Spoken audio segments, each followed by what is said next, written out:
Pemirsa, jelang perundingan kedua Amerika Serikat dan Iran, Presiden AS Donald Trump menegaskan tengah mempersiapkan serangan yang lebih keras. Perundingan kedua AS dan Iran ini digelar usai mencapai kebuntuan dalam perundingan pertama minggu lalu.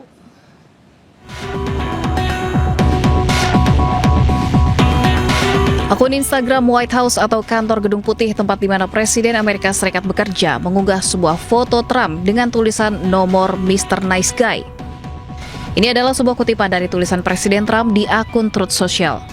Trump seolah menegaskan tidak akan tertekan atau menurut dengan Iran.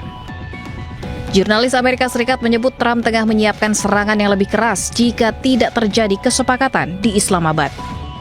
I spoke with President Trump for 20 minutes today about Iran, and he told me that if the Iranians do not sign the agreement this week, the entire country is going to get blown up. He added that power plants and bridges would be targeted if there is not an agreement this week. Perundingan damai putaran kedua Amerika dengan Iran akan segera digelar di Pakistan dalam minggu ini. Perundingan kembali digelar usai kedua belah pihak menemui kebuntuan dalam pertemuan pertama minggu lalu. Dan pemirsa, untuk mengetahui lebih mendalam tentang perundingan kedua antara AS dengan Iran, kita telah terhubung dengan Dina Prapto Raharja, praktisi dan juga pengajar hubungan internasional. Selamat sore, Bu Dina. Selamat sore, Mbak Anita dan pemirsa. Baik, Bu Dina, ini langsung saja ya. Bagaimana menurut Anda terkait dengan perundingan kedua ini, Bu? Apakah akan mencapai kesepakatan? Jika tidak, kira-kira dampaknya akan seperti apa, Bu Dina? Belum akan mencapai kesepakatan, bahkan informasi yang terakhir kita dengar adalah bahwa pihak Iran itu belum bersedia untuk datang ke Pakistan. Saya meyakini bahwa pihak Pakistan berusaha keras untuk tetap menjaga komunikasi, membuka jalur komunikasi antara Iran, Israel, dan Amerika Serikat. Namun memang kuncinya di sini adalah persis seperti yang tadi disampaikan sebelumnya. Statement dari Presiden Amerika Serikat Donald Trump, juga situasi di lapangan yang sangat ditopang juga oleh stabilitas atau suasana yang lebih kondusif yang diciptakan oleh Israel. Nah, dua hal ini, statement Trump dan situasi lapangan yang lain yang diciptakan oleh Israel ini yang belum nampak ada ruang negosiasi. Jadi berjumpa saja itu sebenarnya kan satu peluang ya untuk saling bicara. Tempo hari itu pas pertemuan yang ronde pertama itu kan baru sebatas saling memperkenalkan diri, kemudian menyepakati bahwa akan ada proses. Tapi yang kedua ini sebenarnya diagendakan untuk berjalan lebih panjang, lebih lama, supaya agenda-agendanya itu bisa disisir satu persatu dan solusi politik ekonominya itu bisa dibedah gitu ya. Karena belum akan ada solusi kali ini, dugaan saya kembali ke tergantung Amerika Serikat. Apakah dia akan melakukan ancamannya itu dia laksanakan? Jika terjadi, ini satu bencana besar betul buat dunia. Ini juga yang tempo hari dikritik di dalam negeri Amerika Serikat, bahkan menggerakkan orang untuk menjatuhkan impeachment lagi kepada Donald Trump ya. Jadi kalau memang dia nekat, Donald Trump itu nekat, dan dari pihak Israel di lapangan itu kemarin ada demo menutup toko, sekolah di daerah Israel yang berbatasan langsung dengan Lebanon gara-gara ada gencatan senjata antara Israel sama Iran itu. Jadi kan artinya memang kembali ke kebijaksanaan para pengambil keputusan. Masyarakat itu bisa bergerak makin militan jika pemimpinnya itu juga semakin keras. Jadi makin nggak ada solusi. Baik, Bu Dina, ini kan kalau kita lihat memang dari awal perundingan yang pertama ini kan akhirnya buntu begitu ya Bu, sehingga akhirnya ada perundingan yang kedua ini. Walaupun dari analisa Anda sendiri bisa dikatakan sejauh ini kemungkinan kecil begitu ya Bu untuk terjadinya titik terang dari pertemuan kedua negara ini sendiri ya Bu. Betul, situasinya itu kompleks ya, konflik yang ditimbulkan oleh Amerika Serikat seiring dengan serangan pertama di bulan Februari itu. Di tengah mereka sedang negosiasi sebenarnya, atau Iran negosiasi, itu suasananya udah jauh lebih kompleks. Bahkan kalau kita teliti lagi, itu kan sebenarnya hari ini makin nggak jelas ya. Yang diinginkan dari Iran itu solusi atau negosiasi atau titik temu untuk poin negosiasi yang mana dulu nih. Karena nggak mungkin semuanya bisa dicapai dalam satu waktu, tanpa waktu yang cukup juga untuk konsultasi di dalam negeri Iran. Iran Betul. sejak pemimpinnya sudah dibunuh, mereka bergerak semakin keras ke arah penggunaan militer dan kepemimpinan dari IRGC, dari Revolutionary Guard itu semakin menonjol. Jadi sebenarnya harus ada antisipasi dan ruang lagi-lagi ya. Kalau memang yang dihadapi sekarang lebih keras, berarti waktu untuk negosiasi harus diperpanjang, membangun keyakinan dari kedua belah pihak juga harus cukup waktu gitu. Nah itu yang nggak dilakukan oleh Amerika Serikat maupun Israel, maunya buru-buru kan? Baik Bu Dina, ini kalau menurut Anda sendiri yang paling mengganjal dalam perundingan kedua negara ini sebenarnya apa sih Bu? Satu itu kedaulatan, pengakuan atas kedaulatan Iran.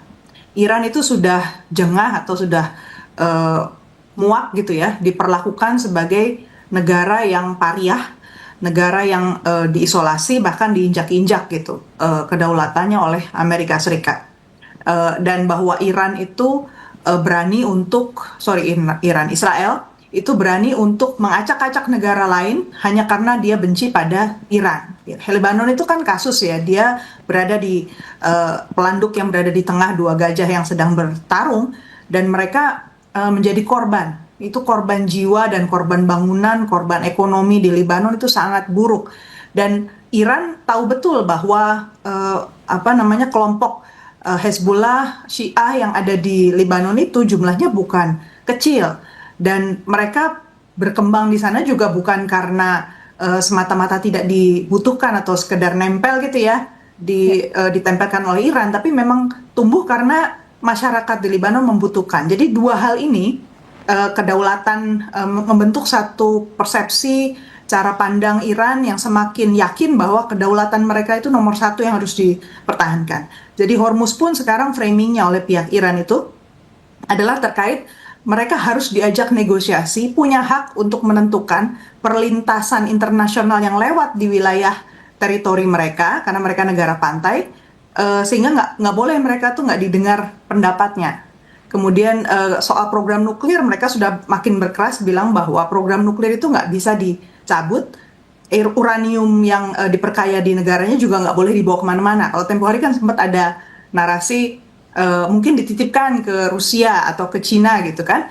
Tapi hari ini kita sudah makin yakin bahwa Iran itu tidak punya niat untuk menyerahkan ke tangan siapapun, apalagi kalau mekanismenya bukan multilateral. Jadi kata kuncinya di sini memang kedaulatan ya. Satu lagi juga sanksi-sanksi yang selama ini diterapkan kepada Iran. Saya yakin mereka akan minta itu semua dicabut karena kenyataannya Iran punya kemampuan untuk menjaga kedaulatan wilayahnya. Baik Bu Dina, tadi Anda sampaikan bahwa hal yang paling penting di sini adalah kedaulatan begitu ya Bu. Terlebih juga Iran begitu sadar betapa pentingnya kedaulatan negara mereka sendiri, dan ditambah lagi untuk kondisi saat ini Bu, bisa kita lihat kekompakan dari warga negara Iran sendiri yang begitu solid begitu ya untuk menegakkan kebenaran dan juga mendukung untuk tidak melakukan adanya perundingan kedua sendiri Bu. Nah kalau untuk Iran sendiri seperti itu, sementara kalau untuk AS sendiri Bu bagaimana menurut Anda? Amerika Serikat Warganya, itu ya. warga di dalam negerinya. Sebenarnya warga di dalam negeri Amerika Serikat itu dalam posisi makin terpolarisasi ya. Bagi para pendukung, karena di sana itu penggunaan digital technology untuk menyampaikan program pemerintah, program presiden ya terutama, itu sangat gencar dilakukan. Demikian pula buzzer-buzzernya itu juga bergerak sangat aktif ya. Sehingga deviasi informasi yang dialami oleh publik itu juga sangat kencang terasa. Artinya bahwa masyarakat di Amerika Serikat pada umumnya yang memang pastinya jauh lebih jarang ya menerima informasi tentang berita luar negeri, biasanya TV-TV lokal itu ya tentang seputar kejadian-kejadian internal di daerah mereka gitu, nggak bicara terlalu banyak soal internasional. Itu satu yang mereka rasakan itu lebih ke biaya hidup.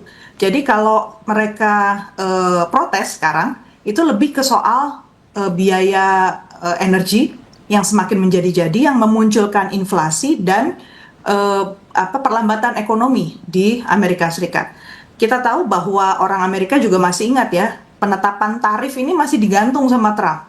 Jadi produk-produk dari luar negeri yang sebenarnya sangat dibutuhkan untuk kebutuhan sehari-hari orang Amerika itu masih sangat mahal dan nggak pasti nih akhirnya harganya gimana. Jadi dari segi politik luar negeri berkelindannya nanti dengan topik di dalam negeri adalah soal harga, inflasi, ekonomi yang mempengaruhi kantong rakyat Amerika Serikat. Baik, Bu Dina, ini terkait dengan adanya perundingan ini sendiri, adakah negara yang diuntungkan, Bu Dina, dari kegagalan perundingan AS dan juga Iran? Negara-negara lain itu saat ini masih mencoba mencari keuntungan. Yang paling kelihatan untung langsung itu adalah China, karena China saat ini sudah makin mengaktifkan pelabuhan-pelabuhan yang ada di Eropa, juga bantuan-bantuan keuangan yang bisa dia berikan pada negara-negara yang selama ini menjadi terganggu arus ekonominya seperti Saudi, kemudian kemarin itu Uni Emirat Arab, kemudian bahkan Iran. Jadi penggunaan US dollar karena negara-negara ini juga terganggu ya cadangan devisanya menggunakan US dollar. Akhirnya mereka sekarang menggunakan yuan gitu untuk transaksi ekonominya. Jadi penguatan yuan dipengaruhi oleh konflik ini.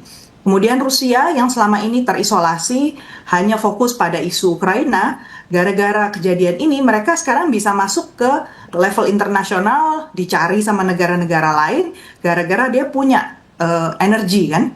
Jadi negara-negara nggak anti lagi, tidak punya negatif perception kalaupun mereka wajib ketemu gitu akhirnya dengan Rusia. Kalau sebelumnya kan mereka berusaha menghindari ya bertemu dengan negara-negara dengan Rusia supaya tidak diartikan melangkahi apa yang sedang dikerjakan oleh Eropa dan Amerika Serikat pada Rusia. Tapi negara-negara lain yang lebih kecil-kecil yang kita saksikan sekarang itu adalah masing-masing mencari deal, mencari jalan alternatif dari satu untuk shipping line, jalur perlintasan untuk kapal, itu mereka sekarang sudah mulai membicarakan cara mengkoneksikan ya, menghubungkan titik-titik di luar dari Selat Hormuz. Cina itu sudah menawarkan investasi misalnya dari sepanjang Asia Tengah itu sekarang betul-betul mau disambungkan, tinggal titiknya di mana lewat Iran, supaya barang-barang dari Eropa, dari Italia itu pucuknya dari Italia ya, dari dataran Eropa keluarnya dari Italia itu bisa nyambung masuk ke Iran juga. Jadi dan itu yang mau invest China. Kemudian dari segi kerjasama dengan Saudi, dia juga ada menghubungkan pelabuhan di Mesir dengan Saudi. Nah, memang kuncinya di sini yang kita belum tahu ya adalah tadi yang disebutkan Bab el Mandeb. Itu kemungkinan besar akan coba disandera juga oleh proksinya Iran, Houthi gitu. Jadi kalau ini terjadi, Houthi itu paling gampang menghantamnya Saudi. Jadi Saudi yang saat ini masih dalam posisi berusaha untuk tidak banyak bicara, main jalur belakang supaya tidak kena hantam Amerika Serikat juga ya, karena dia sekutunya Amerika Serikat. Itu kemungkinan besar akan dipaksa juga untuk ambil posisi yang lebih terang, supaya Amerika Serikat ini makin bisa ngelihat ya sebenarnya dia itu masih banyak dukungan dari negara lain atau semakin terisolasi.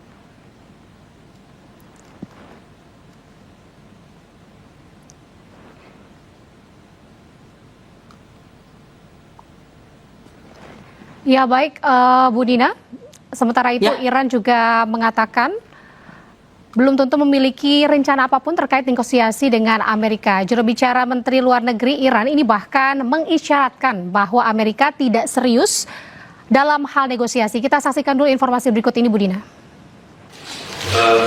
اولا تا الان که من خدمتتون هستم در مورد دور بعدی برای مذاکرات ما برنامه‌ای نداریم، تصمیمی در این خصوص اتخاذ نشده. حواست باشه اما در مورد اصل موضوع شما یک بخشی از واقعیت پرتناقض موضوع رو اشاره کردید. اینکه آمریکا همزمان با ادعای دیپلماسی و آمادگی برای مذاکره رفتارهایی رو انجام میده که به هیچ عنوان نشانگر جدیت در